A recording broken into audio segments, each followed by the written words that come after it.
Mtu mzima kuwa na weusi sehemu za siri kuliko sehemu yoyote ya mwili. Je, hii ni hali ya kawaida?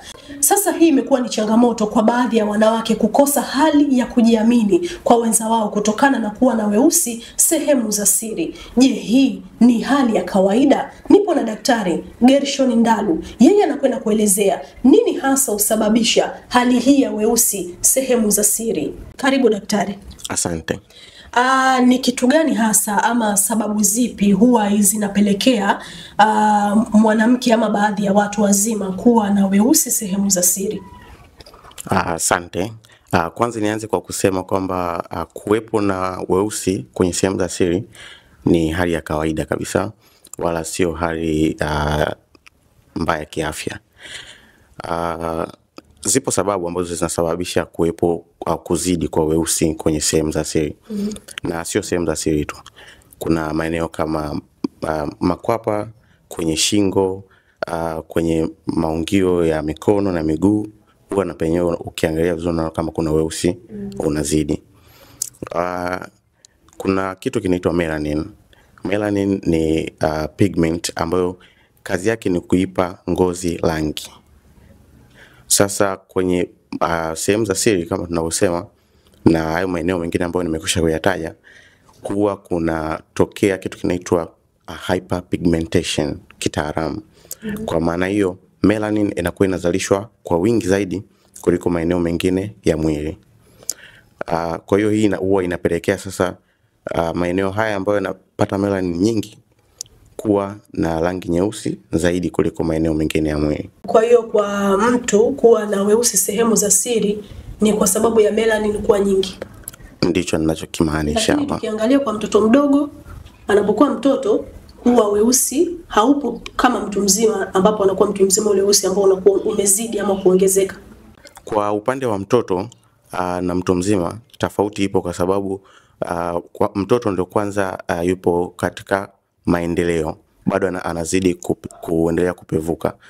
Ukija sasa kwa mtu mzima, hali hii ina sababu mbalimbali. Yani kuongezeka kwa melanin kuna sababu pia mbalimbali ambazo zinapelekea. Sababu namba moja ni mabadiliko ya hormone kwenye mwili. Mabadiliko haya ya hormone sasa huonekana sana sana wakati wa ujauzito, wakati wa hedhi kwa mwanamke sana sana, lakini pia kwa watu wanaotumia vidonge vya majira, vidonge vile vya family planning. Sababu ya pili ni msuguano. Wakati sana sana wakati wa kutembea, ukivaa nguo ya ndani iliyojibana pia huwa inasababisha msuguano. Kwa hiyo hivi vitu vikiwa vinaendelea mara kwa mara vinasababisha ngozi inatengeneza namna ya kujilinda. Sasa namna gani inatumia? Inazalisha melanin nyingi, kwa hivyo zile sehemu zinakuwa zinabadilika, zinakuwa weusi wake unakuwa umezidi kulinganisha na sehemu nyingine za mwili. Sababu ya tatu ni mavamizi ya wadudu au infection tunasema. Infection either ya bacteria ama fungus, ikiwa inajirudia rudia kwa mara nyingi, pia inatengeneza weusi unakuwa wingi. Kwa kitaalamu huwa tunaita post inflammatory hyperpigmentation, kwamba mchafusha damu ulitokea, sasa umeondoka, lakini unacha weusi uliozidi. Sasa hali hiyo ya weusi sehemu za siri, mtu anaweza akajitibu labda ikaondoka baadaye? Hali hii huwa inaweza kupungua. Vipo vitu ambavyo ni vya asili ambavyo mtu anaweza kutumia na kupunguza hali hii, lakini kuna dawa pia za pharmacological medication ambazo tunazitumia. Hizi ni dawa za viwandani sasa ambazo mtu anaweza kuzitumia.